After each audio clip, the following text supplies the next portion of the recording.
Hi.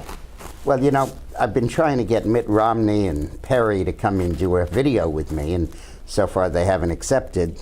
And I wanted to get a first-tier candidate, so we had to make our own, Herman Cain. I love it. And he's out with his brand new book, This is Herman Cain, My Journey to the White House. And you'll notice the book's a little short. That's because it's only the first half of the journey to the White House. Exactly. Got to do a second one. Thanks, Dick. Thank Right. you very much. Well, you certainly have exploded and gone completely, caught fire and everything.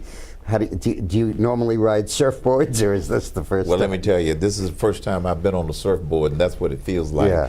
What happened in Florida in that straw poll, I describe it as, first, it demonstrates that the voice of the people is stronger than the voice of the media.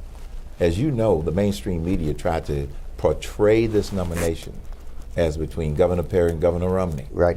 Secondly, it also shows that message is more powerful than money. They spent a lot of money. I have to interrupt you. Yes. I wrote a book called The New Prince. Yes. And one of the chapters is message over money. Yes. And I didn't even read it, but I've experienced it. Right. They spent money to try to influence the straw poll. We rented a bus, went around and talked to people. We had standing room only rallies the days leading up to the debate. Right. But here's the other part that a lot of people may not realize. I started speaking in Florida last fall. Lincoln Day dinners, Tea Party rallies, Americans for Prosperity.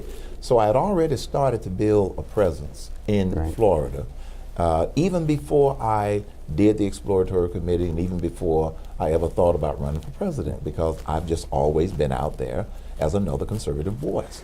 I have the feeling your candidacy is a little bit like a slingshot. Every time you speak, you draw it back a little bit. Yeah. You still gain in the polls, but people say, hey, I really like that guy. Right. I really like that guy. I really like that guy. I really like him. Shame he can't win. Yep. And then when you showed in the straw poll, you let it go and it soared out. That's a great analogy. And now I understand the polls have you tied for second with Perry.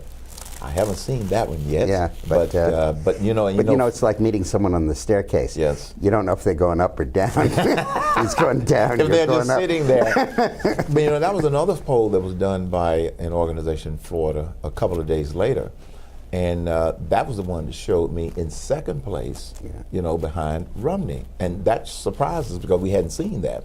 And I think it just goes to show that the activists and the American people, the voters, they're going to make up their own minds. Right. And I think that's the message. Then also last weekend, I spoke at the National Republican Women's Foundation. May have the name all messed up. And they did a straw poll and won that one overwhelmingly. And similarly for a Tea Party rally that was held in the Chicago area.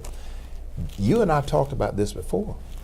Yep. This citizens movement is for real. It sure is. And they are liking the message and the solutions that I'm putting on the table.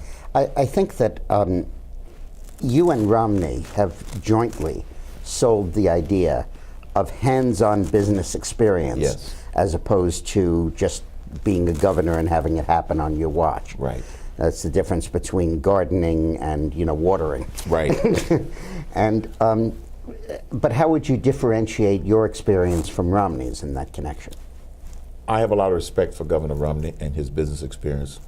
I describe it as he's been a Wall Street businessman. I've been a Main Street businessman. That's good. I've actually made the pizzas, made the hamburgers, cleaned the toilets in the restaurant when a crew member didn't show up.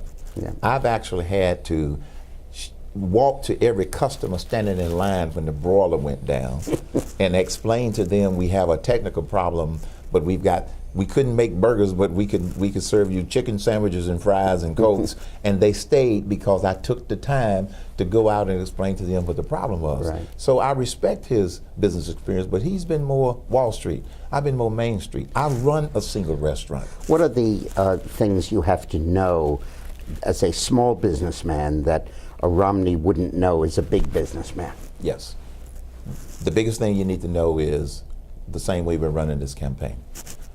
If you start up a new business or a new venture, and this campaign is like a new business, we spend within our means. we made a conscious decision that we were not going to be overstaffed. We didn't pay expensive consultants initially. Yes, we've been running it on a shoestring budget. I mean, that's my gripe know? with him. He didn't pay expensive Right, consultants. right. I think advising him for free, you know. But because we believed all along that I had the most powerful message, and so we were just going to And messenger. And you're right, and just get out there and outwork everybody, Yeah. and that's what we've been doing. And so you learn by running small businesses. You learn by having to deal with small business. You really have entities, that created sort of thing. the Republican equivalent of the 2008 Obama campaign. Yes. And that's yes, we interesting. have. That is a good analogy. And we've used a lot of the online fundraising ideas that he used, Right. but we've also improved them. Right. So there you have it, folks. Obama with the brain, experience, something other than a community organizer, somebody who actually knows how the economy and business works, and And he might doesn't just need- be the next He president. doesn't need a teleprompter. Yeah, doesn't need a teleprompter. That's right. Thanks very much. Dick, Herman. thank you. Always enjoy.